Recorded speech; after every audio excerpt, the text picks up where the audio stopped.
Hello students, so let's start today's lecture. आज हम chapter 6 special transaction का unit 4 average due date देखेंगे। बहुत ही सिंपल सा छोटा सा प्यारा सा टॉपिक है। ये 5 to 6 मार्क्स के लिए इजीली कवर होता है एग्जाम में और बहुत इजीली स्टूडेंट को भी जनरली आता है, लेकिन बहुत छोटे छोटे पॉइंट्स है जिनको ध्यान रखना है। वही हम आज के सेशन में सबसे ज्यादा चीजें कवर करेंगे। ओके, क्वेश्चन सॉल्व करना is really a joke. So main problem जहां आ रही है वो है स्टूडेंट को स्मॉल स्मॉल प्रॉब्लम्स, जो छोटी छोटी चीजें हैं जो ध्यान रखनी है प्रॉब्लम सॉल्व करते वक्त, वो भूल जाते हैं, जिसके कारण प्रॉब्लम सॉल्व करते वक्त वो क्या करते हैं, मिस्टेक कर जाते हैं, small small mistakes. Okay, and आज का टिप वही दूंगा एक और नया टिप के साथ कि आपको पास होना है तो पास होने का सबसे मेन, बहुत बार ये मैंने बताया भी है, लेकिन आज का यही टिप रहेगा कि आप काम करिए कि जो भी पेपर आप अपियर कर रहे हैं वो 100 मार्क्स का अपियर करने की कोशिश करिए। 80 मार्क्स का नहीं, आपका ये 11th 12th नहीं है, ठीक है। सो 100 मार्क्स का पेपर है, टाइम 3 hours 15 minutes मिलते हैं आपको। तो यही ठान के जाना है, कैसे भी हो जाए, कैसी भी हैंडराइटिंग हो, आपको 100 मार्क्स का पेपर अपियर करना है। आपको कोई भी फेल नहीं कर सकता, ठीक है। यही टिप रखिएगा। पेपर लेंदी रहेगा, इजी रहेगा, डिफिकल्ट कभी नहीं रहने वाला। सो एवरेज ड्यू डेट, नाम से समझ में आ रहा है, जितना नाम में लिखा हुआ है किसी कुछ डेट्स हैं, ड्यू डेट्स रहेंगी, कि मतलब एक ऐसी डेट जिस दिन हमको पेमेंट रिसीव या पेड करना है, वो एक ड्यू डेट उसी को बोलते हैं ना। ड्यू डेट मतलब आपकी क्या आती है, फीस की ड्यू डेट, इलेक्ट्रिसिटी बिल की ड्यू डेट, टेलीफोन बिल की ड्यू डेट, मतलब date at which you have to make the payment. तो ड्यू डेट, अब उसका क्या निकालना है, कुछ तो एवरेज निकालना है। क्यों निकालना है वो अपन आगे देखते हैं। ध्यान आ रहा हो, अपन ने पढ़ा था मोटूलाल एंड गोटूलाल। मोटूलाल कौन था, बिजनेसमैन था, और वो किसका बिजनेस था, वो गोटूलाल। गोटूलाल कौन है, उसके बाबा। तो मोटूलाल जी अभी बिजनेस संभालने लगे अपने बाबा का। अब उन्होंने देखा, पढ़ लिख के आए थे, कौन सी यूनिवर्सिटी से, लंदन की कोई यूनिवर्सिटी से पढ़ के आए थे। अब उनको समझ में आ रहा था यहाँ बहुत ट्रांजैक्शन हो रहे हैं, फर्स्ट जैन को कुछ ट्रांजैक्शन है, कोई थर्ड जैन को, एक ही पार्टी से। देखो, एक बिजनेस में बहुत सारी, एक बड़ा बिजनेस रहता है, उसमें बहुत सारे कस्टमर्स रहते हैं। इस तरह से बोला जाए कि बहुत सारे आपके डेटर्स एंड क्रेडिटर्स रहते हैं। सोचो, डेटर्स भी इतने सारे हैं और क्रेडिटर्स भी। डेटर्स जिसको आपने सेल किया है और क्रेडिटर्स जिससे आपने परचेस किया हुआ है। तो ये बहुत सारे रहते हैं और इनसे डेली इतने मल्टीपल ट्रांजैक्शन होते हैं। For example X Y Z, हम एक ऐसे 3 पार्टी ले लेते हैं, वैसे हैं कितने, multiple, so many parties are involved in this transaction. अब सिर्फ एक्स से ही एक दिन में 3 बार ट्रांजैक्शन, और पूरे थ्रू आउट द मंथ में, यदि जैन मंथ है 31 डेज में 25 ट्रांजैक्शन हो रहे हैं। इसी तरह वाई से, जेड से 20 25 20 25, सबसे इतने सारे ट्रांजैक्शन हो रहे हैं। और हम सभी का रूल है कि हम सभी पार्टी को 30 डेज का एक क्या देते हैं, या 1 मंथ का क्रेडिट पीरियड देते हैं, कि जिस दिन ट्रांजैक्शन आपने किया है, हमसे आपने परचेस किया है, तो आप पेमेंट काम करना 1 महीने बाद देना। तो फर्स्ट जैन का ड्यू डेट कब आएगा, फर्स्ट फेब। ग्रेस डे सभी हटा दो साइड में। थर्ड जैन का कब आएगा, third Feb. Fourth 8th Jain का कब आएगा, 8th फेब।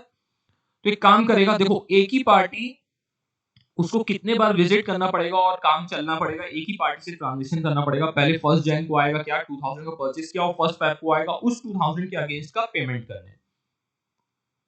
समझ में आ रहा है। इसी तरह वाई आएगा, जेड आएगा, जेड को परचेस भी करना है, पेमेंट भी करना, परचेस फॉरवर्ड, पागल हो जाएगा। वो बिजनेस करे कि ये पैसों का पेमेंट एक्सेप्ट। तो देखो, ये चीज को तो अवॉइड नहीं किया जा सकता, ये तो बिजनेस है। बिजनेस मतलब आप इस डेट को गुड्स परचेज एंड सेल कर रहे हो। लेकिन ये पेमेंट की जो डेट है, ड्यू डेट, इसको अपन एडजस्ट कर सकते हैं। बोलते हैं रोज रोज मत आ यार, एक काम कर, 1 महीने का क्रेडिट पीरियड है ना, और ज्यादा ले ले, कब आ जा डायरेक्टली, जैन का पूरा ट्रांजैक्शन का पेमेंट कब कर दे, 28 फैब को कर दे, 28 फैब को कर दे। अब गोटूलाल जी पीछे हा हा हा करके, अब वो बिजनेस तो करते नहीं है, वो मोटूलाल कर रहा है। अब तो गोटूलाल कौन है, उनके बाबा। उन्होंने सुना जब कि मोटूलाल एक्स को ऐसा बोल रहे हैं, तो गोटूलाल बोलते हैं, बेटा तू ऐसा काम करेगा ना तो बिजनेस कुछ ज्यादा ही आगे तक चला जाएगा और बंद करना पड़ेगा। जो पेमेंट तेरे को फर्स्ट फेब को आने वाली थी, तू बोल रहा है सामने वाले एक्स पार्टी को कि कब दे दे, 28 फेब, मतलब 1 महीने बाद। यदि यही अमाउंट 2000 की जगह 2000 रुपीस की जगह 2000 करोड़ हो और ये 28 फेब को, तो 1 महीने का जो इंटरेस्ट है उससे आप पूरी अपनी जिंदगी काट सकते हो। समझ में आ रहा है? सो बोल रहा है आप इस टाइप से धंधा करोगे मोटू जी तो हमारा बिजनेस बंद हो जाता है। बाबा आपने बात तो सही बोली, तो एक काम करता हूं, मैं एक्स को बोल देता हूं ये फर्स्ट फेब को ही पूरा पेमेंट दे दे। समझ लो पूरे जैन का पेमेंट कितना हो रहा है, 5 लाख। बोल देता हूं कि एक काम कर, 5 लाख कब दे दे, फर्स्ट फेब को दे दे। तो कस्टमर एक्स बोलता है पागल समझाए क्या, आपने बोला था 1 महीने का क्रेडिट, मैं नहीं दूंगा, मेरे को लॉस है, मेरे पास पैसे नहीं है। तो ये भी नाटक है। तो वो फर्स्ट फैब को भी नहीं ले सकता, 28 फैब को भी नहीं ले सकता। तो ये क्या करते हैं, एक बीच का निकालते हैं रास्ता। आप लोग बोलोगे सर 14 फैब को ले लेते हैं, अच्छा दिन भी अच्छा है, उसी दिन ले लेंगे। तो इन्होंने डिसाइड कर लिया 14 फैब वैलेंटाइन डे के दिन हम क्या करेंगे, पूरा पेमेंट ले लेंगे। तब भी दोनों लड़ने लगे, बोलते हैं ये यहां पास जो मैंने 31 जैन को ट्रांजैक्शन किया जिसका पेमेंट मेरे को 28 फैब को करना था वो था 3 लाख का, और जो फर्स्ट जैन का था वो था 2000 का। करना हमको कुछ ऐसे टाइप का एवरेज है, कोई एक बीच की डेट, ना तो एक्स को लॉस हो ना तो मोटू लाल को लॉस हो, ऐसी एक डेट निकालना है, उसी को बोलते हैं एवरेज ड्यू डेट। अब वो निकालेंगे एक स्पेसिफिक फॉर्मूला से, इस प्रकार से बीच की एक डेट नहीं पकड़ सकते बिकॉज स्टार्टिंग की अमाउंट छोटी है और बाद की अमाउंट देखो क्या है, बड़ी है। देख रहे 2000 से चालू किया, 5, 8, 20, 26 और 3 लाख, और टोटल कितना आ रहा है 5 लाख। तो इस तरह से हम एक ऐसी डेट निकालेंगे जिससे ना तो मोटू लाल को लॉस हो ना तो पार्टी एक्स को लॉस हो, उसी को बोलते हैं क्या अपन, average due date. Average due date का कहां काम आने वाला है, for calculation of interest on drawings. कुछ पार्टनर पार्टनरशिप फॉर्म में पड़े, 2 से 3 पार्टनर है। अब उसमें कुछ 3 पार्टनर्स में 2 पार्टनर क्या थी, फीमेल कैंडिडेट थी। अब उनको रेगुलरली जिंदगी में वो अपनी लाइफ अच्छे से स्पेंड करना चाहती, तो रेगुलरली वो कैश वगैरह विड्रॉ करके बिजनेस से क्या करते थे, night out parties and all. तो उनको ब्यूटी पार्लर, शॉपिंग, सो और क्या क्या रहता है पता नहीं, और क्या क्या करती है तुम लोग को पता है, हमने पता चल जाएगा। सो वो बहुत विड्रॉ कर रहे थे। तो थर्ड पार्टनर ने बोला देखो आप लोग जितना भी विड्रॉ करो मेरे से क्या लेना देना है, आपको क्या देना पड़ेगा, इंटरेस्ट। अब मैंने बोला बहुत ज्यादा विड्रॉ करते थे, 1 जुलाई, 2 जुलाई, 5 जुलाई, 7 जुलाई, 10 जुलाई, 18 जुलाई। अब इसके ऊपर यदि थर्ड पार्टनर बोलेगा रुको मैं इंटरेस्ट कैलकुलेट करता हूं, तो उसकी तो जिंदगी कट जाएगी क्या करने में, दोनों पार्टनर के इंटरेस्ट कैलकुलेट करने में। 1 जुलाई का पेमेंट उसने किया है 28 ऑफ नवंबर को जाके। चलो 1 जुलाई से 28 ऑफ नवंबर तक का 6% से हम इंटरेस्ट कैलकुलेट करेंगे। फिर 2 जुलाई का जो पेमेंट है वो कब कर दिया है, समझ लो 31 ऑफ दिसंबर को कर दिया है। तो 2 जुलाई से 31 दिसंबर तक का, समझ पा रहे हो? तो ये इंटरेस्ट कैलकुलेट करना कितना डिफिकल्ट है, और उससे पेमेंट वो कभी भी कर रहे हैं। तो अपन ने बोला एक काम करो, इतने सारे डेट को आपने विड्रॉ किया हुआ है पैसे, आप एक पर्टिकुलर डेट आइडेंटिफाई करो, वो एक ऐसा डेट जहां पास जो भी इंटरेस्ट वगैरह है कैलकुलेट करके इतना दे दो और हमको इतना बार पेमेंट रिसीव करना ना पड़े। समझ में आ रहा है क्या? तो यहाँ पास भी अपन कुछ एक सिस्टम से निकालेंगे तो एक एवरेज ड्यू डेट तक पहुंचेंगे। फिर आता है नेक्स्ट आता है where the amount lent in various instalments. So हमने क्या किया है, कुछ अमाउंट लेंट किया हुआ है या कि इंस्टॉलमेंट में पैसे आने वाले हैं डिफरेंट डिफरेंट डेट के। तो हम क्या करेंगे, बोलेंगे कि देखो बार बार हमने आज बोला मेरे को 5,000 दे दो, एक दिन में बोला, फिर अगले दिन वही आया बोला मेरे को 20,000 दे दो, फिर ऐसे बहुत बार आपने लेंट किया है, तो बहुत बार उससे आपने 3-3 महीने बाद पेमेंट आने वाला था। तो आपने बोला क्या इतना रोज रोज पेमेंट आके कर रहे हो, एक डेट आइडेंटिफाई करो जिसमें ना तुमको लॉस हो ना मेरे को लॉस हो, वो आइडेंटिफाई करना है। And where the amount is lent in one instalment में लेंट किया है, एक साथ एकदम उसको दिया हुआ है पैसा, और उसको अभी क्या करना है, डिफरेंट डिफरेंट डेट में रिसीव करना है। तो ये सब चीजें हम देखेंगे। नेक्स्ट आता है calculation of due date if bill invoice is payable on a specific date. बहुत बार क्वेश्चन में दिया रहेगा एक स्पेसिफिक डेट, इसी वही डेट क्या रहेगा, बिल डेट या कि उसी को क्या बोलेंगे, ड्यू डेट रहेगी। Specific date, due date will be on that specific date. वो बोल रहा है इस मंथ में जितने भी ट्रांजैक्शन हुए उन सब का पेमेंट होगा 15th ऑफ फेब। तो वो क्या बन जाएगी, ड्यू डेट। अरे बस इतना समझ लो कि एक ड्यू डेट रहती है। तो क्वेश्चन दो टाइप का दिए रहेंगे। एक डेट रहेगी बिल डेट। बिल डेट मतलब बिल ऑफ एक्सचेंज वाली डेट नहीं, बिल डेट मतलब होगा जिस दिन बिल आपने इशू किया है। बहुत बार क्वेश्चन में बिल डेट दे देगा, बोलेगा निकालो ड्यू डेट। कैसे निकालोगे, बिल डेट से आप सबको देते हो 1 मंथ का क्रेडिट पीरियड, तो 1 मंथ के बाद बिल डेट से क्या बन जाएगा, ड्यू डेट। और बहुत बार क्वेश्चन में क्या करेगा, बोलेगा स्टूडेंट से आप मेहनत मत करो, ड्यू डेट कौन दिए दे रहा है, मैं खुद दिए दे रहा हूं। तो क्वेश्चन किस टाइप के आएंगे, दो टाइप के।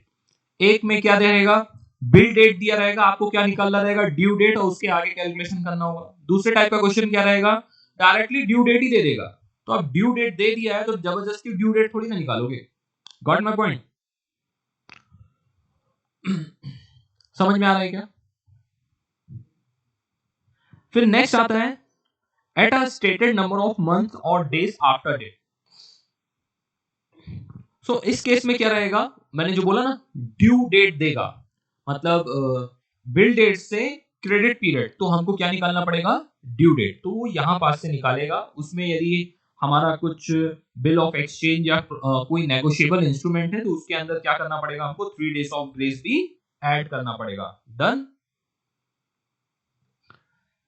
3 डेज ऑफ ग्रेस कब ऐड करते हैं सर, हमेशा नहीं, जब जब हमको वो बताए कि क्या है वहां पास कोई नेगोशिएबल इंस्ट्रूमेंट है, तो हम क्या करेंगे, हम उसको ऐड करेंगे। Due date will be the date on which comes after adding the stated number of months days to the date invoice bill plus 3 days of grace. Depend करेगा। आगे चलते हैं क्वेश्चन में। जो चीजें मैंने अभी तक बताई है उसी को यहाँ इसने इंट्रोडक्शन में लिखा है। Large number of receipts and payments by and from a single party. बहुत सारा पेमेंट एक ही पार्टी से लेना और देना दोनों है। At different point of date, यहाँ टाइम लिखा है मतलब एट डिफरेंट डेट्स को देना है। तो to simplify the calculation of interest, और ये सब हम क्यों कर रहे हैं, क्योंकि ये डिफरेंट डेट्स को ट्रांजैक्शन, हम कोई भी एक डेट आइडेंटिफाई करेंगे तो किसी भी पार्टी को इंटरेस्ट का लॉस नहीं होना चाहिए। यदि मैं बोलूं कि एक काम करो, सब लोग 1-1 लाख रुपए आज मेरे को दे दो, मैं 5 साल बाद दे दूंगा, चलेगा क्या आपको? नहीं। आप क्या मांगोगे, बोलो, इंटरेस्ट मांगोगे। क्यों मांग रहे हो? वो टाइम डिफरेंस के लिए। Got my point? तो वही वो बोल रहा है कि यहाँ पास किसी का इंटरेस्ट का लॉस ना हो, इसीलिए ये किया जाता है। And person owing several amount due on different dates desire to pay the total amount payable to him or her on a particular date. So यहां पास क्या दिया हुआ है, average due date is a weighted average of due dates of various transaction. Average due date एक ऐसी date है जो weighted average due dates है बहुत सारे डिफरेंट ट्रांजैक्शन की, where amount of each transaction will become the weight. हर transaction का अमाउंट जो रहेगा उसको अपन एज अ वेट ट्रीट करेंगे। जो आपका प्रॉब्लम आ रहा था कि सर 3 लाख स्टार्टिंग में, 2 लाख, 2000, 5000 डिफरेंट अमाउंट है, तो हम उससे कैसे कैटर करेंगे, तो यहाँ पास उसने बता दिया है। सो इस तरह का approach, unique feature of this approach is party making payment neither suffer any loss nor gain. तो एक ऐसी डेट है ना तो किसी को इंटरेस्ट देना है ना तो लेना है, हम इसीलिए कर रहे हैं। हाँ, वो जो एवरेज ड्यू डेट निकल के आई है, ड्यू डेट क्या निकल के आ गई, फॉर एग्जांपल 14 फैब, बार बार सर आप उसी में अटक जाते हो। यदि पार्टी ने इसके पहले पेमेंट कर दिया तो उसको क्या मिलेगा, एक टाइप का डिस्काउंट या क्या बोलेंगे, रिबेट बोलेंगे। यदि पार्टी बोलती है नहीं नहीं नहीं 14 फैब को, बोलते ठीक है मत दे भाई 14 फैब को, तू दे रहा है क्या 15th ऑफ मार्च को, तो तुझे क्या पे करना पड़ेगा, इसने पे कर दिया फॉर एग्जांपल 10 फैब को, तो इसको क्या मिल जाएगा, रिबेट। और यदि वही चीज 14 फैब को सामने वाली पार्टी पेमेंट करने को रेडी नहीं है तो अपन क्या बोलेंगे, उसको बोलेंगे चल तू इंटरेस्ट निकाल, कितने दिन का, 14 फैब से 15 मार्च के बीच का। समझ में आ रही बात? तो अभी हम बोलेंगे सर फिर से इंटरेस्ट आप कैलकुलेट करने लगे, लेकिन अभी कितने ट्रांजैक्शन के ऊपर कर रहे हो, सिर्फ एक अमाउंट के ऊपर कर रहे हो। 14 फैब को यदि उसने पेमेंट कर दिया, कोई इंटरेस्ट का प्रॉब्लम नहीं, ड्यू डेट है, इसमें ना इंटरेस्ट देना है ना लेना है। यदि सामने वाली पार्टी बोलती है 14 फेब को पेमेंट करना है, अरे मेरे पास बहुत पैसे है, ये लो 10 फेब को लेके जाओ, तो हमको क्या देना पड़ेगा? जो पेमेंट रिसीव कर रहा है, रिबेट, डिस्काउंट देना पड़ेगा, क्योंकि पेमेंट आपको एडवांस में आ रहा है ड्यू डेट से। यदि वो सामने वाली पार्टी बोलती है नहीं मेरे पास पैसे नहीं है, बाद में दूंगा, ठीक है बाद में दे देना, आपको क्या देना पड़ेगा? 14 फेब से जिस दिन पेमेंट करोगे उस दिन तक का इंटरेस्ट देना पड़ेगा। ये रेयर केस है, दिखते हैं आगे चल के। बोल रहे हैं ऐसे कौन कौन से सर्कमस्टांसेस हैं जहां पास average due date generally use होता है। बोलते हैं कि कोई वायर टाइप के पार्टनर्स मिल जाते हैं जो बार बार बिजनेस से ड्रॉइंग्स करते हैं, उस केस में। सेकंड होता है प्रिंसिपल और एजेंट टाइप का, जो कंसाइनमेंट अकाउंट में आपने थोड़ा बहुत पढ़ा हो, ध्यान आ रहा हो, तो जब इस टाइप के कुछ ट्रांजैक्शंस होते हैं प्रिंसिपल और एजेंट रिलेटेड, तो वहां पास एवरेज ड्यू डेट निकाला जाता है। नेक्स्ट आता है settling Contra accounts. Contra accounts कब कब बोला जाता है इस दुनिया में, कोई बताएगा मेरे को बच्चों?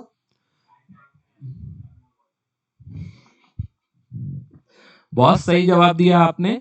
बहुत स्टूडेंट को कॉन्ट्रा अकाउंट, कॉन्ट्रा एंट्री थी वो, यहाँ कॉन्ट्रा अकाउंट, बस एंट्री की जगह अकाउंट आने से यहाँ पास एक, वहां पास भी कॉन्ट्रा एंट्री क्यों बोलते थे? क्योंकि एक ही पार्टी से क्या हो रहा है, कैश और बैंक का दोनों ट्रांजैक्शन एक ही एंट्री में आ रहा है, इसलिए उसको क्या बोलते थे? Contra entry. अब यहाँ पास एक ही पार्टी से बाइंग एंड सेलिंग, पैसे लेने और देने का ट्रांजैक्शन हो रहा है, इसीलिए इसको क्या बोलेंगे? Contra account. समझ में आ रहा है कुछ? सो एक ही पार्टी से जब बहुत बार पैसे लेना और देने का दोनों का ट्रांजैक्शन होगा, तो बताओ इंटरेस्ट कैलकुलेट करना कितना डिफिकल्ट हो जाएगा। जनरली यहाँ पास एग्जांपल दिया जाता है कि एमआरएफ टायर्स है और टाटा मोटर्स है, तो एमआरएफ टायर्स क्या करता है कि टाटा मोटर्स को अपनी टायर सेल करता है, और टाटा मोटर्स क्या करता है, अपनी कार एमआरएफ के एम्प्लॉयज को और डिस्काउंटेड रेट में देता है। तो दोनों से पैसों का एक्सचेंज है। तो बताओ एक ऐसी डेट जहां पास जिसका भी पेमेंट, नेट पेमेंट, वो भी लेना और देना हो इन केस, तो ऐसी डेट जहां पास किसी का इंटरेस्ट का लॉस ना हो, इंटरेस्ट कैलकुलेशन की जरूरत ही ना हो, एक एवरेज ड्यू डेट आइडेंटिफाई करनी है for making a lump sum payment against the various bills drawn. आपने बिल ऑफ एक्सचेंज के बहुत सारे बिल्स को जब ड्रॉ किया है, किसी को दिया है, बिल दिया है या बिल लिया है, बहुत सारे दिए हैं, तो उसमें से एक बिल में सेटलमेंट करना हो, तब उस केस में क्या करना पड़ेगा? एवरेज ड्यू डेट का काम आएगा। चलें, एवरेज ड्यू डेट का यहां पास एक और इंपॉर्टेंट जो मैंने बताया अभी, एक एवरेज ड्यू डेट एक मीन है, एक इक्वेटेड डेट है on which a single total payment may be made in lieu of different payments. उसका क्या है? वो एक ऐसा एक डेट है, उसका एक ऐसा मीन निकाल के एक ऐसी डेट निकाली जा रही है कि उस दिन पेमेंट, डिफरेंट पेमेंट्स की जगह एक पेमेंट करने पे क्या हो, दोनों पार्टी आइदर पार्टी को लॉस ना हो। नेक्स्ट जो मैं बोल रहा था ना, रिबेट और इंटरेस्ट का, where the payment not made on the average due date, the party receiving the amount of charge interest. क्या करेगी? जो रिसीविंग पार्टी रहेगी, जिसको पैसे मिलने वाले थे ड्यू डेट के दिन, वो क्या करने वाली है? इंटरेस्ट चार्ज करेगी। ठीक है, रीड दिस।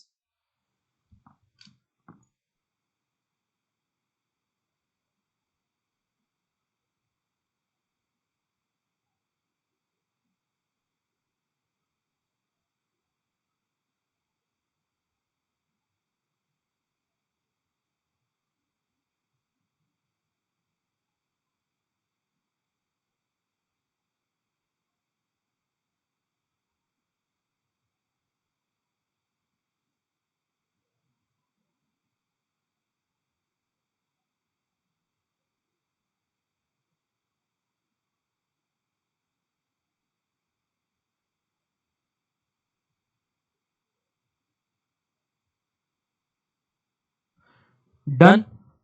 सो आपको समझ में आया क्या हो रहा है यहाँ पास? और आगे ही लिखा हुआ है कि यदि उसने प्री पेमेंट कर दिया है, प्री पेमेंट मतलब due date, average due date के पहले कर दिया है, तो उसको क्या मिलेगा? रिबेट मिलेगा। नेक्स्ट है यहाँ पर फॉर्मूला दिया हुआ है एवरेज ड्यू डेट कैलकुलेट करने के लिए, कैसे किया जाएगा। मैंने देखो एकदम बेसिक स्टार्टिंग से बताया, ताकि आपका फिर से एक बार लॉजिक डेवलप हो कि आखिर ये आप टॉपिक पढ़ क्यों रहे हो।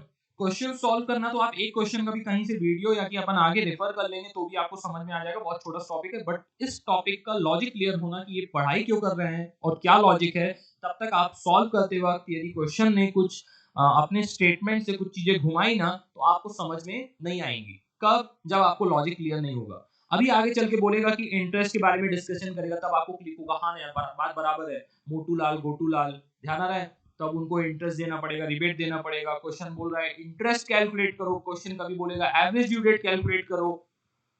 समझ में आ रहा है? तो उस वक्त आपको समझ में आएगा कि एक्चुअली क्या इंटरेस्ट है, क्या रिबेट है, क्या डिस्काउंट है, क्या चल रहा है।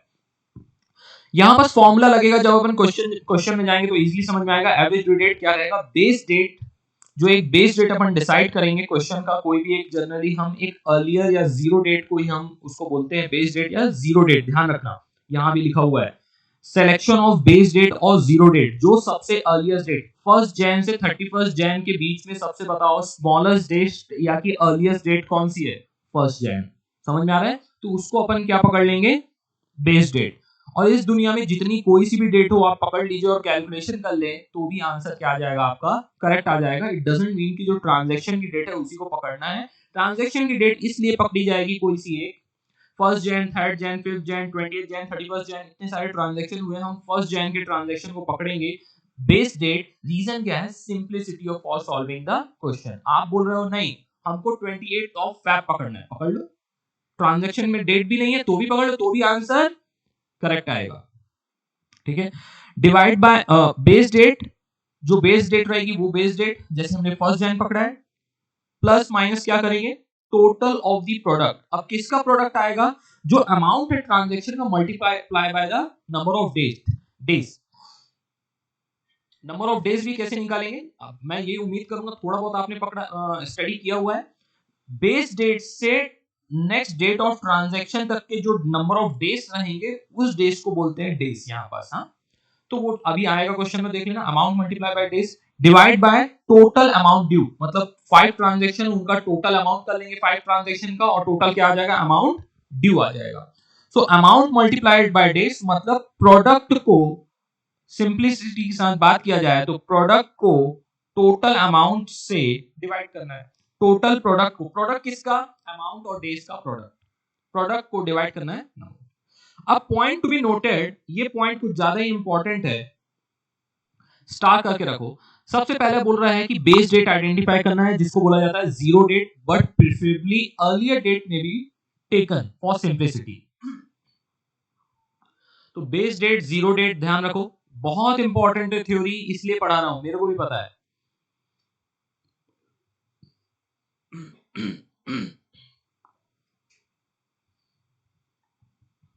यहां पर एकदम चीख चीख के बोला है फर्स्ट ट्रांजैक्शन की डेट पकड़ लो और due date of last transaction की पकड़ लो या अदर ड्यू डेट पकड़ लो, कोई सी भी एक डेट पकड़ लो।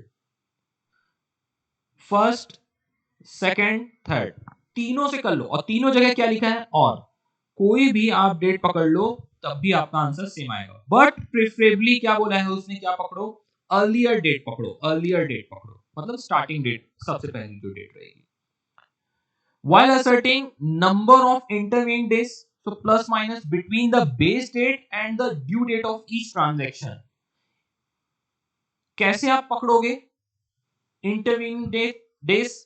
बोल रहा है बेस डेट यदि आपने 1 जैन रखी हुई है और सेकंड ट्रांजैक्शन जो हुआ है 5 जैन को है, तो बताओ, बोल रहा है फर्स्ट डेट इग्नोर करना है and include the last date. तो 1 जैन को एक्सक्लूड कर देंगे और लास्ट डेट को पकड़ेंगे, तो second, third, fourth and fifth कितने डेज हो जाएंगे? 4 डेज। इसको बोल रहा है नंबर ऑफ इंटरवीनिंग डेज। समझ में आ रहा है? So difference between the base date and the due date. Base date हमने क्या पकड़ा है? बेस डेट कोई बताएगा क्या है?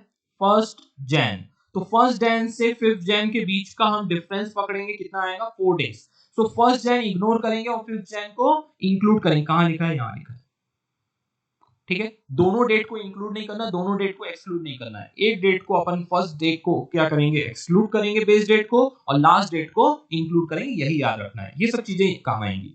इफ ड्यू डेट मतलब एवरेज ड्यू डेट फ्रैक्शन में आ गया तो अपन उसको राउंड इट ऑफ कर देंगे। यदि 0.5 के नीचे है तो अपन राउंड डाउन कर देंगे, 0.5 के ऊपर राउंड अप कर देंगे, कोई इशू नहीं। बहुत बार वो राउंड अप ही करता है, ध्यान रखना। तो आपके आंसर में कुछ ऐसा आ जाए तो आप, सर आपने कुछ और बोला था, ऐसे मत करना।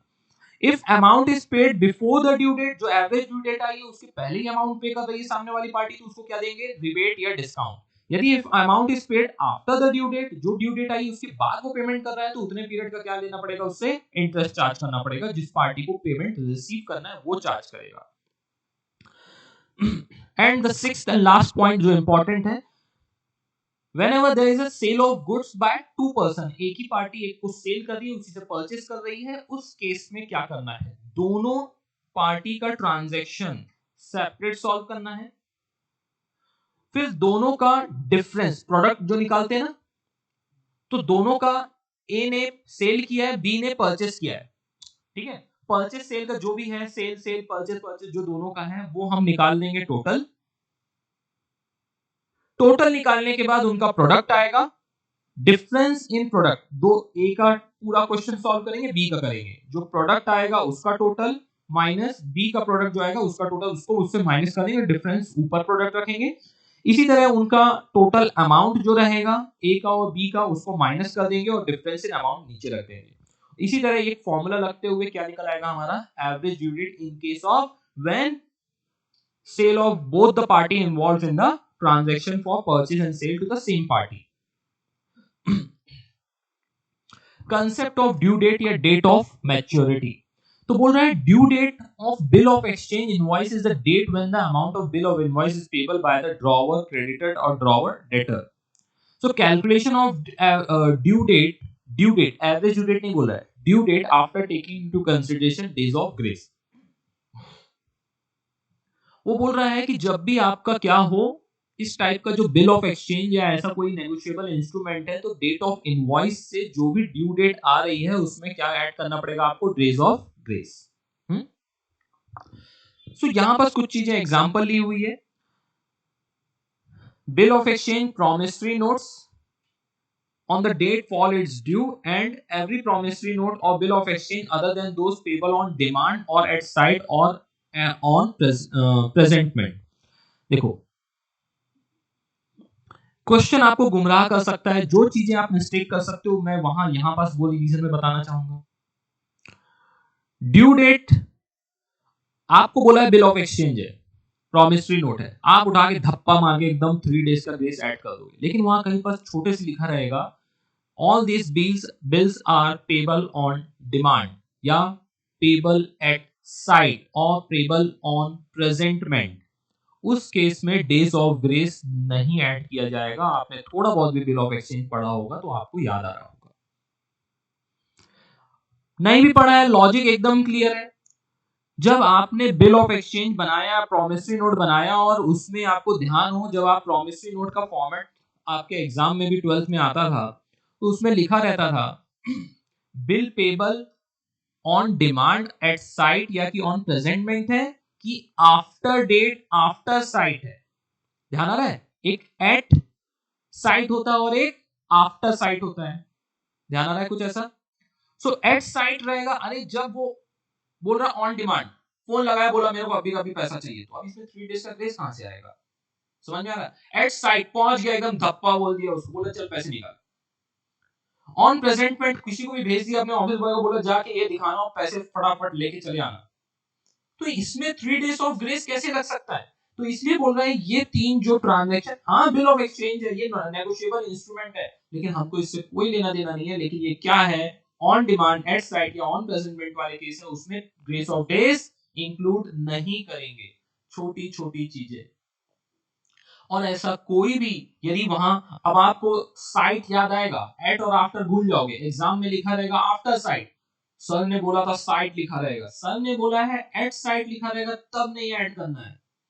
यदि आफ्टर साइट लिखा होगा तो क्या करना है, ऐड करना है।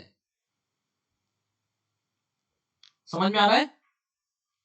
तो छोटी छोटी चीजें जहां लिखनी है आपको, अपने यहां पास लिख लो, यहां पास लिख लो, जहां लिखना हो लिख के रखो, भूलने का नहीं है। मैं दोबारा बार बार रिवाइज कर सकता हूं, आप इस सेशन को रिवाइज कर सकते हो। So average due date after taking consideration days of grace ही लेना है, and falls due on the third day after on which it is expressed to be payable. जिस डेट के दिन जितने भी मंथ का उसने या जितने भी डेज के लिए उसने दिया हुआ है, उससे 3 डेज हमको ऐड करना है ग्रेस डेज, एक्सेप्ट अबाउट 3 ऐसे कुछ शब्द लिखे हुए आपकी जिंदगी में, तो उसमें ऐड नहीं करना है।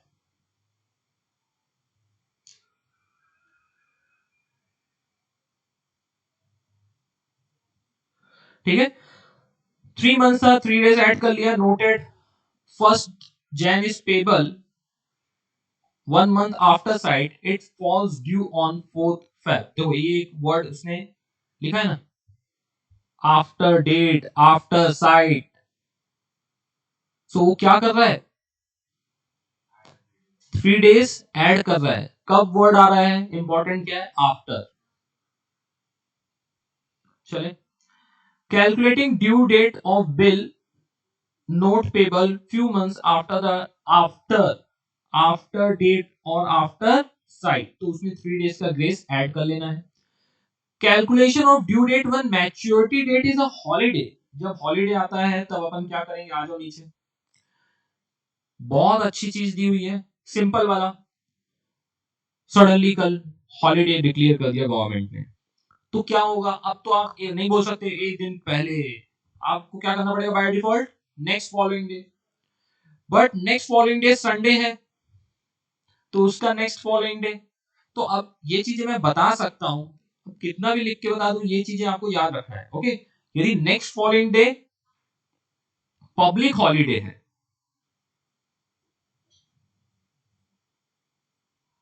पब्लिक हॉलीडे, सो क्या हो जाएगा, नेक्स्ट टू नेक्स्ट, ऐसे बोल सकते हैं, फॉलोइंग डे। समझ में आ रहा है लॉजिक।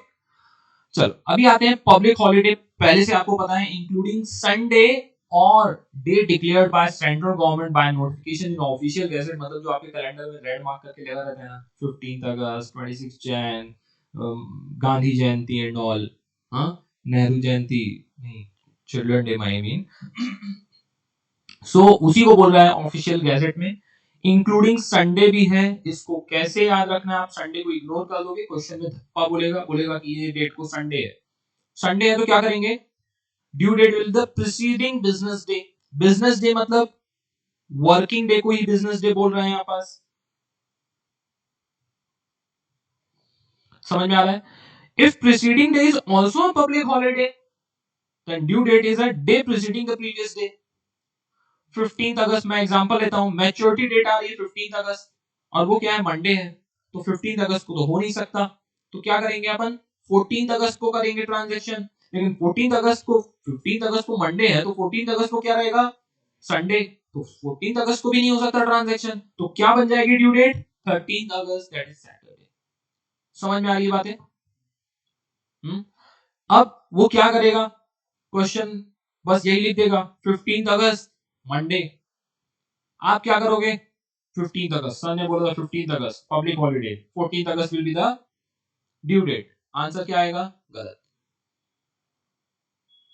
क्या करना पड़ेगा आपको, 13 August will be the due date. So हर एक छोटी छोटी चीजें आप ध्यान देते जाइए। नेक्स्ट आता है किस किस टाइप के यहाँ पास प्रॉब्लम सॉल्व करने पड़ेंगे, जहां पास एक सिंगल पार्टी इन्वॉल्व हो, उसी ने, एक ही ने बहुत सारे परचेस किए हुए हैं, अब अपन चाहते हैं एक बार वो पेमेंट कर दे और अपन उसकी शक्ल नहीं देखना चाहते, उस केस में when two parties are involve, वही परचेस कर रही है, सेल कर रहा, परचेस सेल आपस में ही कुछ ना कुछ खेल रहे हैं, तो उस केस में करेंगे। और दोनों पार्टी को क्या करेंगे, सॉल्व एज अ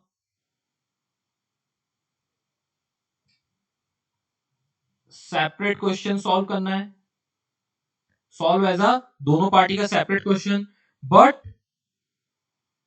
due date, base date, base date क्या रहेगी, वन, बेस डेट एक ही रखो, तब जाके तो एक पर्टिकुलर अमाउंट में रीच कर पाओगे। बेसिक लॉजिक समझ में आ रहा है क्या, बेस डेट एक ही रखो, उसी को रख के कैलकुलेट करो। एक ही क्वेश्चन के अंदर दो बेस डेट नहीं हो सकती।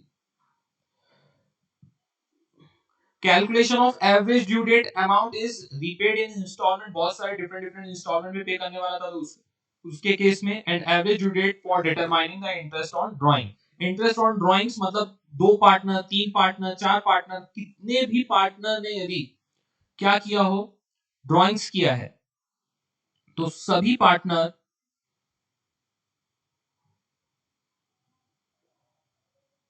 ऑल पार्टनर भी लिख सकते हैं सर, क्या करना चाहते हो हमारे साथ सब्जी नहीं देना, सभी पार्टनर को सॉल्व एज इंडिविजुअल। इसमें बेस डेट क्या रहेगी? डिफरेंट रख सकते हो, कुछ भी रखो, वैसे भी बेस डेट कुछ भी रखा कोई फर्क नहीं पड़ता। ओके, कोशिश करना है कि एक ही डेट रखना। इस केस में इसमें क्या करो, डिफरेंट भी रखा तो भी चल जाएगी। आ जाओ।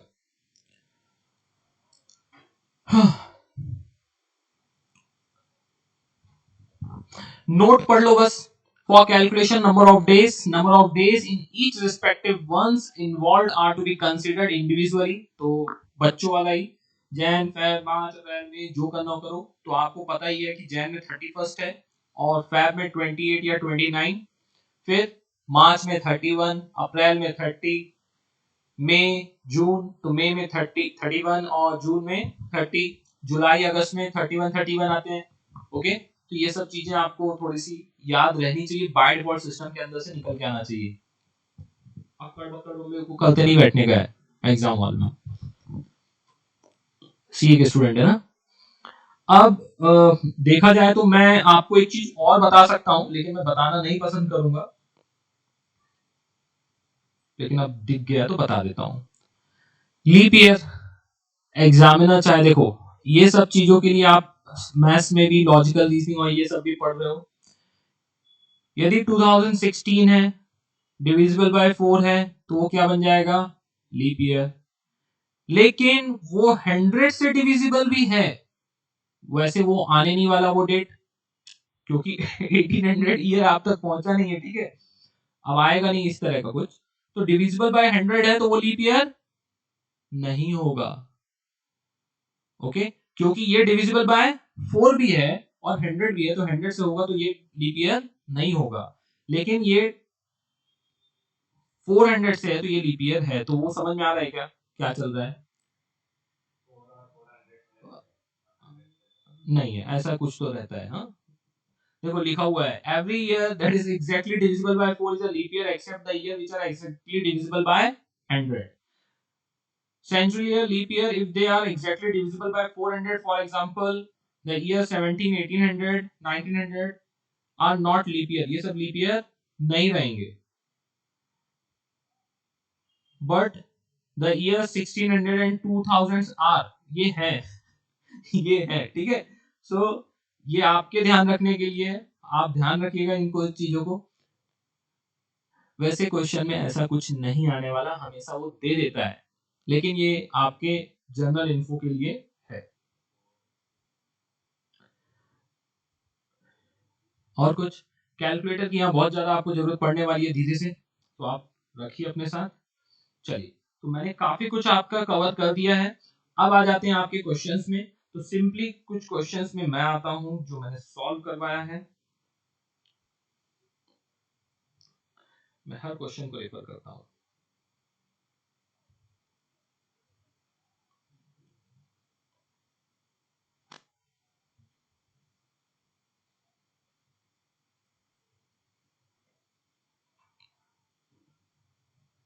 ये देखो, एक क्वेश्चन उसने बताया है कि the amounts are due by X by y wants to pay off on 18th March and or on 14th of July। Interest rate 8% per annum दिया हुआ है, इज टेकन इनटू कंसीडरेशन। तो आपको पहले ये दोनों को इग्नोर करते हुए पहले क्या करना है, आपको एक एवरेज ड्यू डेट निकालना है। 26 जैन रिपब्लिक डे है तो 25 जैन आ जाएगा। ड्यू डेट ऑलरेडी लिखी हुई है, ये डेट ऑफ ट्रांजैक्शन नहीं है, इसमें डेज ऑफ ग्रेस या ड्यू डेट निकालने की इसमें जरूरत नहीं है। अभी क्वेश्चन ऊपर में आता हूं, ये भी ड्यू डेट दे के रखा हुआ है, समझ में आ रहा है? आगे आएगा जहां पर ट्रांजैक्शन भी क्या रहेगा, आपको ट्रांजैक्शन डेट दिया रहेगा, आपको क्या निकालना पड़ेगा, ड्यू डेट। 18 अगस्त को क्या है, संडे है, तो 17 अगस्त क्या हो जाएगा? यदि यही बोल देता 16 अगस्त को संडे है तो क्या बन जाता, 15 अगस्त। तो 15 अगस्त क्या है, पब्लिक हॉलीडे है, वो बताएगा नहीं, तो आपका क्या बन जाएगा, 14 अगस्त क्या बन जाएगा, आपका डेट ऑफ ड्यू डेट बन जाएगा। इसको अपन बेस रखते हुए अपन क्या कैलकुलेट करेंगे, ड्यू डेट। हाँ, यहां पास जो ड्यू डेट गिवन है एंड ड्यू डेट एक्चुअल हम निकालेंगे, जो 26 जनवरी 20 बन जाएगा, 18 अगस्त 17 अगस्त बन जाएगा।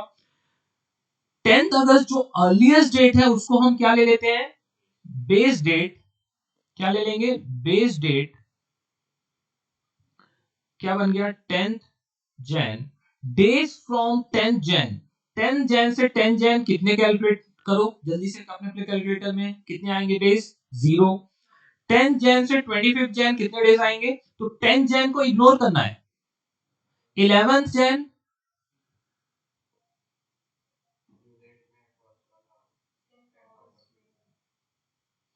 गलती हो गई, ये दोनों सही हो गए, शायद तक एग्जांपल दे, ये जैन है, ऐसा बताओ ना। हाँ,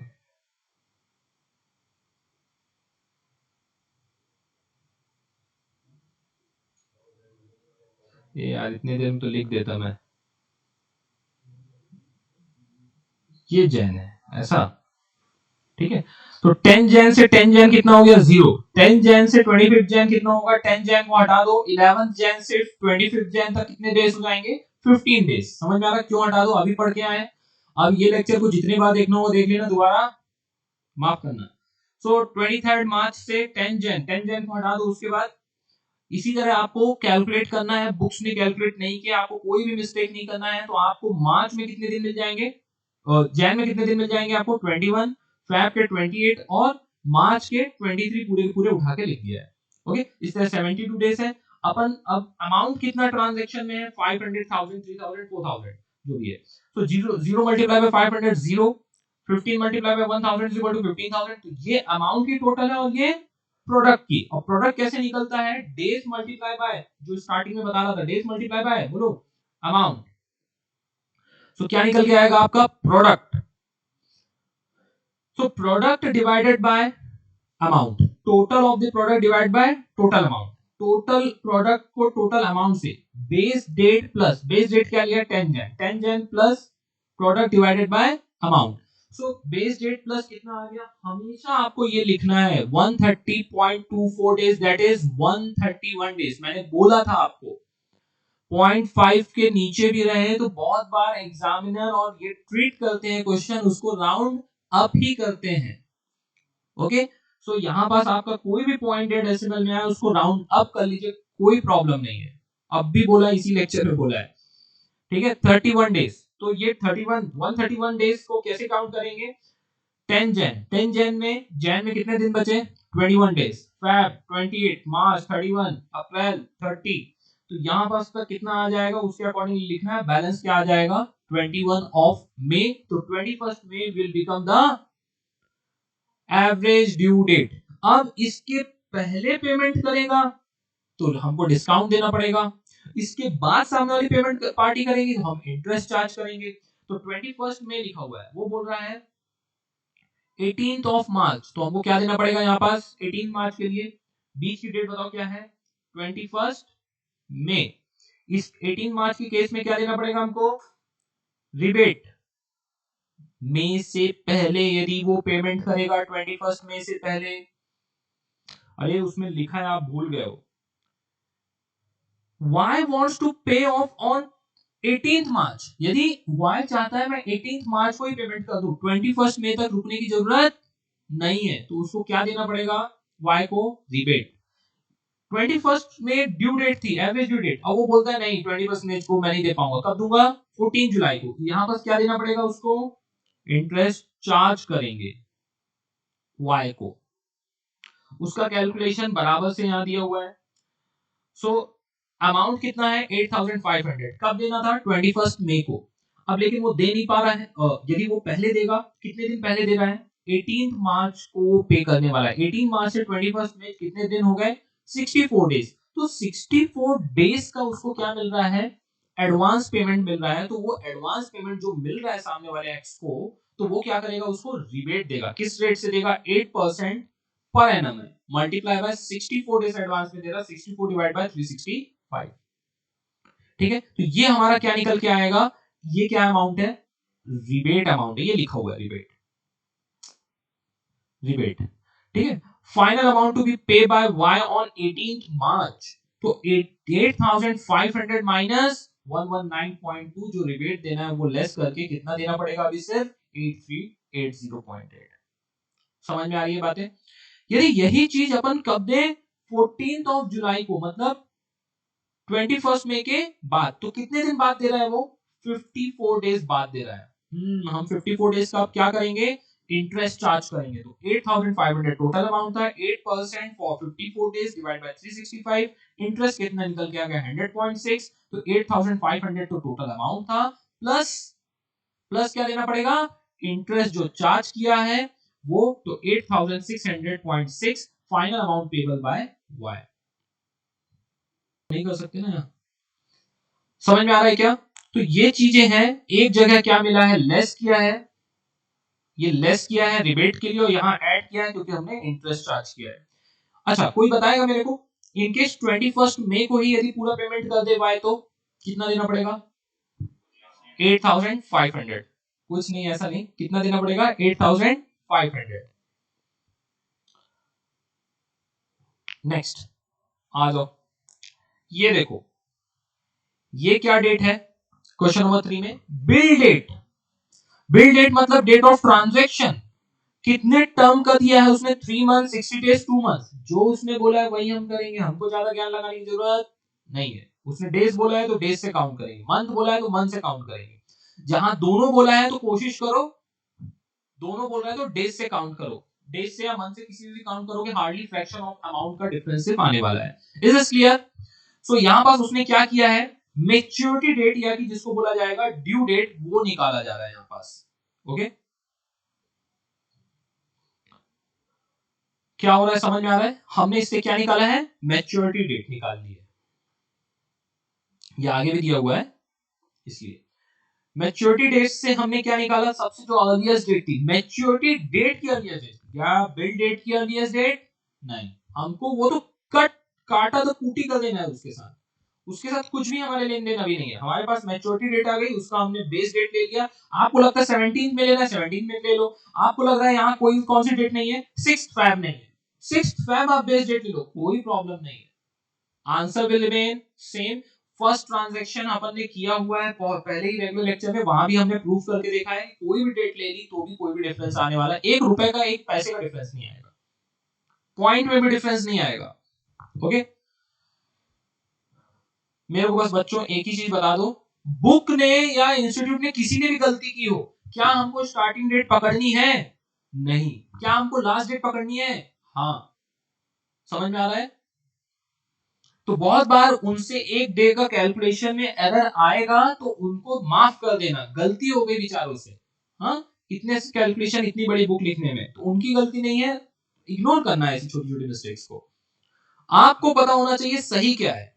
नेक्स्ट, अमाउंट निकाल लिया, प्रोडक्ट निकाल लिया, product divide by amount, 20 Jain क्या आ गई यहां पास, एवरेज ड्यू डेट, ये देखो, days of grace is added as it is a case of bills and it is a negotiable instrument, इसलिए वहां पास उसने ऐड किया है। यहां पास भी फिर से उसने प्रैक्टिस वाली चीजें हैं, बिल दे दिया है और उसका ड्यूरेशन दे दिया है, मैच्योरिटी डेट, तो अपन को बिल डेट के बाद मैच्योरिटी डेट निकालना है, एक बेस डेट पकड़ना है, number of amount, product, product divide by amount, base date plus कर देने का, और हमारा क्या आ जाएगा। अब आप मिस्टेक कहां करोगे, आप ये छोटे प्लस एंड माइनस में करोगे, जबकि हर जगह ऑलमोस्ट सब जगह क्या है, प्लस है, किस मंथ में कितने डेज हैं। अब अमाउंट आपके डेज गलत कैलकुलेट करने में गलत आएगा तो मैं एज अ एग्जामिनर होगा, मैं भी मार्क्स काटूंगा, और एक्चुअल में एग्जामिनर भी आपको मार्क्स काटने वाला है। यही तो आपके क्या कर रहा है, शार्पनेस आपकी टेस्ट कर रहा है, बाकी टॉपिक में थोड़ी ना दम है, वो तो यही जो चीज कैलकुलेट कर, वो प्लस माइनस आपका चेक कर रहा है, और वहीं आप मिस्टेक करोगे तो वो आपको नहीं छोड़ेगा। आ जाओ, सेकंड अभी हम बात करते हैं किसका, हमारा फर्स्ट जो हो गया, आपको ध्यान ही नहीं है अपन ने फर्स्ट कौन सा पढ़ा है, learn the calculation of average rate when one party is involved। अभी हम क्या पढ़ेंगे, when two party, एग्जाम में जनरली two party के क्वेश्चंस आते हैं, ध्यान रखिएगा, two parties are involved, earliest date of both the parties is taken as a base date। उस केस में सिर्फ मैंने ऑलरेडी हाईलाइट करके रखा है, earliest date of both the parties is taken as a, आप कोई भी बेस डेट ले लो, लेकिन बेस डेट कितनी होनी चाहिए, एक होनी चाहिए। दुनिया की कोई सा भी तारीख ले लो वो बेस डेट हो, लेकिन वो पूरे दोनों के लिए क्या होना चाहिए बेस डेट, एक होना चाहिए। मैंने स्टार्टिंग में अभी भी ऊपर जो है लिखवा के आया हूं आप सबको, ठीक है।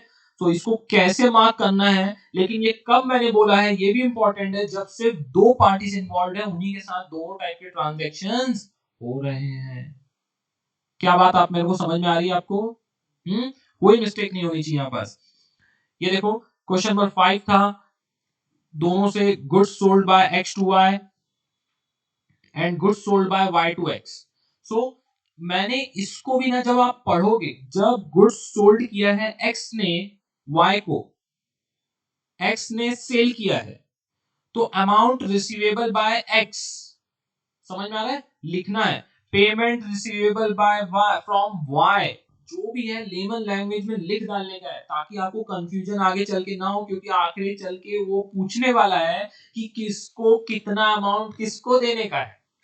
नेचुरल है, डिफरेंस तो निकाल लोगे। देखो इसका टोटल कितना आ रहा है 210, इसका कितना आ रहा है 102, लेकिन किसको किसको देना है, क्या देना है, अमाउंट रिसीवेबल फ्रॉम वाई से जितना आने वाला है, अमाउंट पेबल टू वाई, किसी एक को बेस पकड़ना है। अब ये कहां से आया है, मैंने यहां से निकाला है, goods sold by Y, Y ने यहां सेल किया, यहां किसने सेल किया है, एक्स ने। So amount receivable by Y, amount receivable by X या अमाउंट पेबल बाय वाई, समझ में आ रहा है। यहां बस क्या बोलोगे, अमाउंट क्या है रिसीवेबल बाय वाई जो सेल किया है, यहां पास क्या है अमाउंट पेबल बाय बोला तो वाई, तो यहीं पास यही लिखा हूं ना, अमाउंट पेबल टू वाई है, यहां रिसीवेबल फ्रॉम वाई है, जो भी लिखना है, लेकिन लिखो क्या एकदम क्लैरिटी से, ये लिखोगे तब आपको आगे चल के समझ में आएगा ना नेट अमाउंट। अब ये देखो यहां पास कितना आ रहा है 102 आ रहा समथिंग, राइट, और ये कितना आ रहा था 210। बताओ अमाउंट पे कितना करना है वाई को 210 और रिसीव कितना करना है 102, तो नेट अमाउंट किसको पे करना है बताओ, वाई टू एक्स। तो समझ में आ रहा है मैं क्या बोलना चाह रहा था, आखिरी में वही चीज लिखा है excess amount receivable from Y या पेबल बाय वाई या रिसीव, समझ में आ रहा है। लिखते वक्त आपको ध्यान रखना है, एग्जामिनर ये नहीं बोलेगा कि इंस्टीट्यूट के मॉड्यूल में ये लिखा तो यही आना चाहिए, आपको समझना चाहिए और आपको कम्युनिकेट करना चाहिए। Excess amount receivable from Y, Y से कितना अमाउंट हमको रिसीव करना है, यहां पास क्या निकल के आया था, हम क्या बात कर रहे थे, पेबल बाय वाई कितना आ रहा था 108, पेबल बाय वाई, वाई पे करेगा, ये लिखूं मैं, या कि हम मैं ये लिखूं कि अमाउंट हमको वाई से 108 रिसीव करना है, दोनों का मीनिंग सेम है, ठीक है। अब मैं बात कर रहा हूं, चलो आ जाते हैं ड्यू डेट। अब दोनों का ड्यू डेट हमने निकाल लिया, ऊपर से देखो पूरा ऊपर से नीचे तक दोनों ट्रांजैक्शन में अमाउंट पेबल था या रिसीवेबल था, जो भी था, उसमें सबसे स्मॉलेस्ट डेट को हमने पकड़ ली 18th में, यही दिख रहा है, फिर 23rd में है, तो 18th में हमने क्या पकड़ लिया है बेस डेट, तो दोनों के लिए बेस डेट क्या है, सेम है। मैंने सोचो हेडिंग भी रिपीट नहीं की है, डन, समझ में आ रही है चीजें। आपने फिर से रिपीट कर रहा हूं, ये चीज आपने यहां रिपीट किया है चलेगा, कहां रिपीट नहीं करना कोशिश करना, ड्राइंग्स के केस में इंडिपेंडेंट ले लिया तो भी चलेगा या डिफरेंट ले लिया तो भी चलेगा, क्योंकि सर आप ही ने तो बोला है डेट कोई सी भी हो आंसर विल रिमेन सेम, तो वहां पास आप डिफरेंट ले लो या सेम ले लो, लेकिन यहां पास क्या करना सेम लेना, बिकॉज यहां पास इंटर रिलेटेड क्या है अमाउंट इन्वॉल्व है, इसलिए बेस डेट कितनी आएगी, एक ही आएगी। नहीं तो आप बोलोगे नहीं सर ड्राइंग के केस में तो अलग अलग है, वहां ड्राइंग के केस में अलग क्यों लेते हैं मैं बताता हूं, क्योंकि ताकि आपका कैलकुलेशन क्या होता है एक लाइन का कम हो जाता है, कैसे 0 multiply by 60 is equal to 0, यदि यहां पास भी होता 0 multiply by 52 is equal to 0, इसलिए वहां पास ड्राइंग्स के केस में अलग अलग ले लेते हैं दोनों की स्मॉलेस्ट डेट, क्योंकि दोनों पार्टी इंडिपेंडेंट है, दोनों से इंटरेस्ट अलग अलग लेंगे, दोनों से पैसे अलग अलग लेंगे, ए बी मियां बीवी नहीं है वहां पास, समझ में आ रहा है। हाँ, अब देखो मैं जो एक फॉर्मूला बताया था इन दोनों का अपन डिफरेंस निकालेंगे, इन दोनों का भी डिफरेंस निकालेंगे, तो ये देखो मैंने निकाला है excess of amount, excess of product, तो 4650 आ गया इन दोनों का डिफरेंस, और अमाउंट में कितना आ गया 108। तो product, difference of product divided bye difference of amount किया है। सो 18th में को 43.06 मतलब 43 डेट पकड़ा है हमने। राउंड अप राउंड ऑफ का अपना अपना जजमेंट लेना, दोनों में कोई प्रॉब्लम नहीं है। 43 डेज माइनस करके आया हमारा क्या 30 जून। 30 जून को बताओ कौन किसको क्या देगा। Y will pay to X, ठीक है वो भी मान लिया। कितना अमाउंट 102, 2010, 210 कितना, यही गड़बड़ होगा, 108 अमाउंट रहेगा। Y have to pay rupees 108 to X on 30th June. Is this clear to you all now? चलो इसके आगे जितने भी क्वेश्चन है सब प्रैक्टिस के लिए हैं।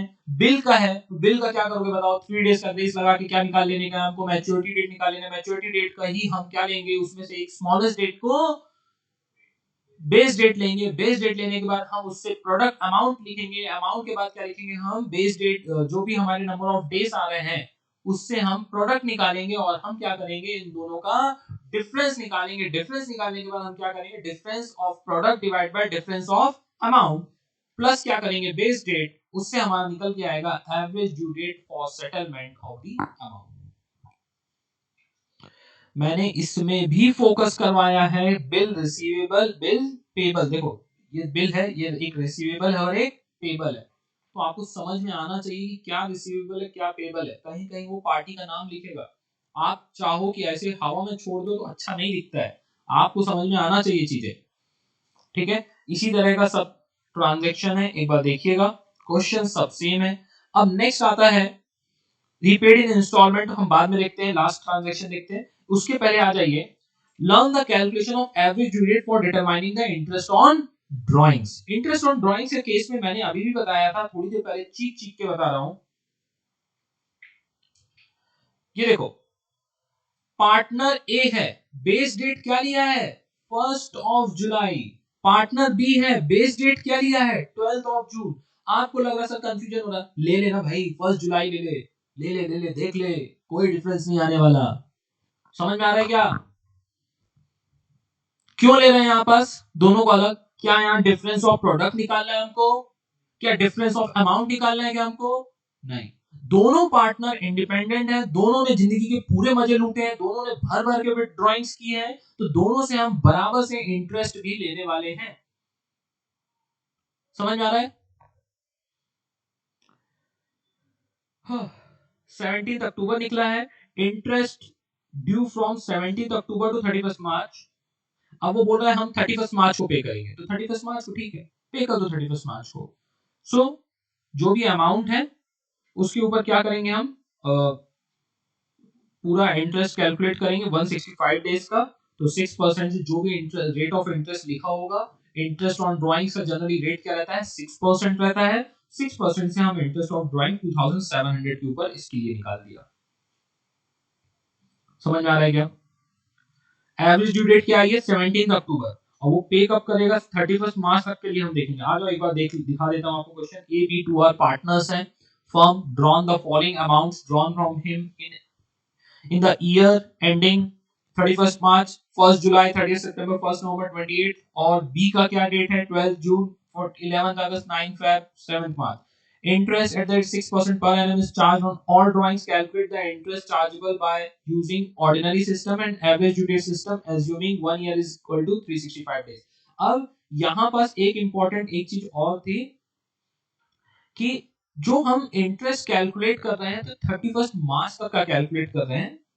क्यों करना पड़ रहा है, क्योंकि वो ईयर एंडिंग है कि उस दिन तक हम कितना इंटरेस्ट उनको चार्ज करें, उन्होंने ड्राइंग्स किया है। यदि वो 17 अक्टूबर को ही 2700 कहीं से लाके दे देते और वो थ्रू आउट द ईयर ये इस डेट को कुछ भी विड्रॉ करते जो एग्जैक्टली डेट है, तो हमारे ऊपर इंटरेस्ट उनके ऊपर हम नहीं लगाते।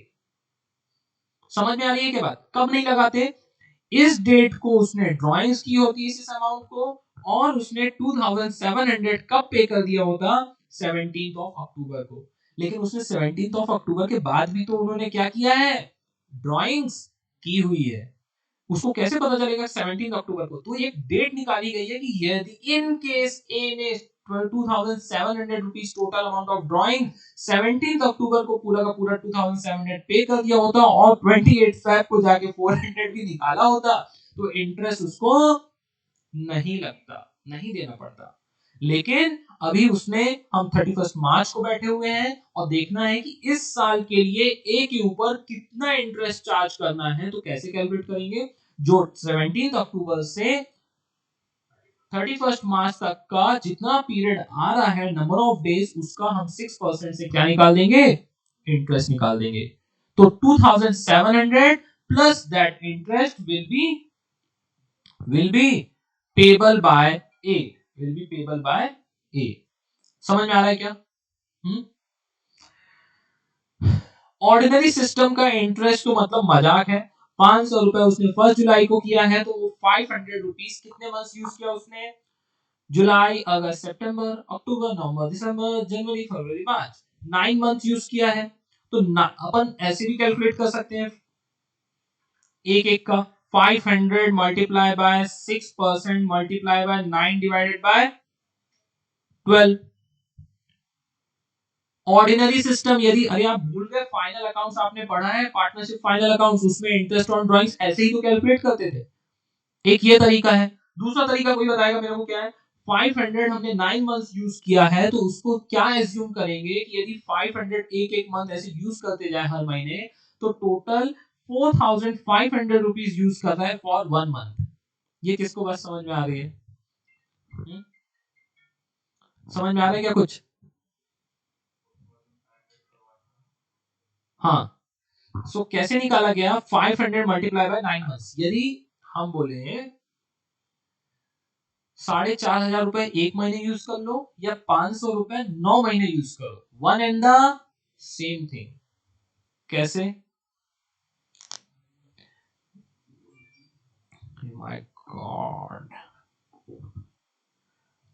देखो ये 6% मैं थोड़ी देर के लिए यहां से हटा दूं और ये मल्टीप्लाई बाय 9 करते जाऊं, और लास्ट में ये 1 मंथ के लिए है, यही तो किया ना उसने।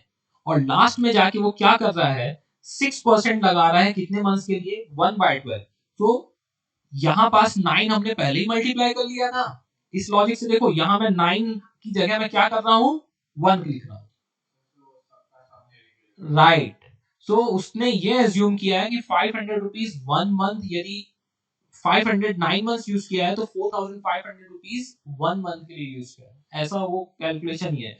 यदि मैं एक ए पार्टनर हूं, आप एक बी पार्टनर हो, मैंने 500 रुपीज विड्रॉ किया है 1 जुलाई को, और आपने 4500 रुपीज विड्रॉ किया है 1 मार्च को। दोनों का इंटरेस्ट क्या आएगा, सेम आएगा।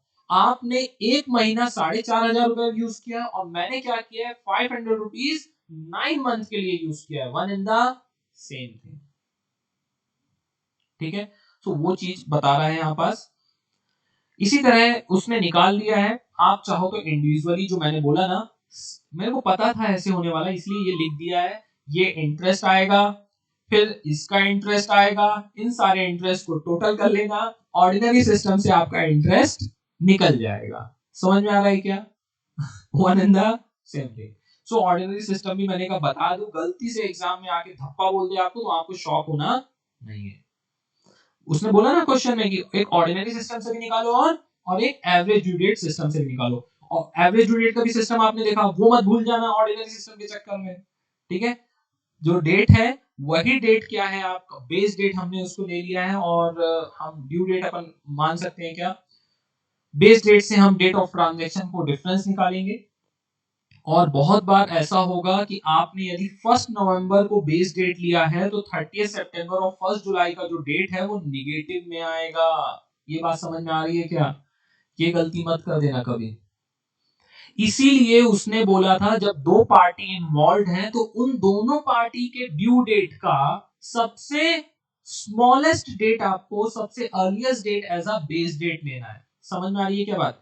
इन केस आपने बेस डेट 28 फैब लिया, तो 28 फैब से 28 फैब कितने हो जाएंगे, 0 डेज, तो यहां पास तो 0 आने वाला है, लेकिन ये जितने फिगर्स हैं सब निगेटिव हो जाएंगे। ये जिसको बात समझ में आ रही है तो समझ में आए, क्योंकि वो डेट सब क्या हो जाएंगे, 28 फैब से पहले आ रहे हैं, वो सब क्या आएंगे, निगेटिव। 28 फैब के बाद की जो डेट आएगी वो सब क्या आएंगी, पॉजिटिव। यदि मैं 1 नवंबर को बेस डेट लूं तो 1 नवंबर को तो 0 आ जाएगा बेस डेट होने के कारण, लेकिन 1 नवंबर के पहले वाली डेट सब क्या आएंगी, निगेटिव आएंगी, और 1 नवंबर की बाद की जो डेट आएंगी वो सब क्या आएंगी, पॉजिटिव आएंगी। ये भी मैंने क्लियर कर दिया, ठीक है। क्या क्या इस दुनिया में रहता है। अब आ जाओ, आपका लास्ट है जो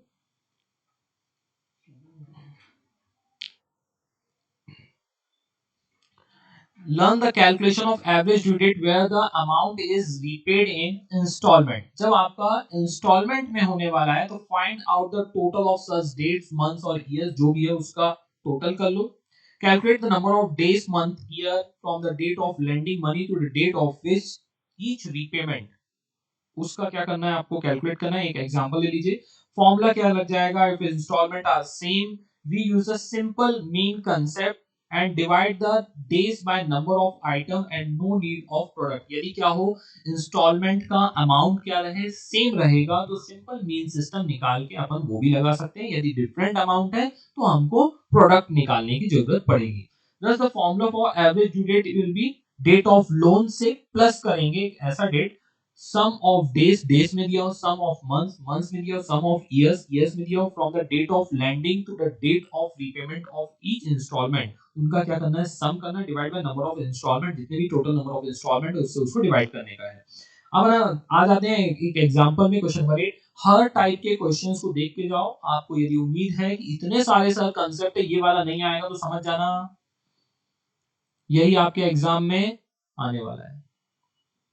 आप जहां पास आपकी सोच जजमेंट में आई और वहां पास वो क्वेश्चन आपके एग्जाम में आएगा, और आप मेरे को याद करोगे सर को कैसे पता है कि ये, आप इंस्टीट्यूट को कैसे पता है कि आप ये छोड़ने वाले हो, इंस्टीट्यूट को पता है।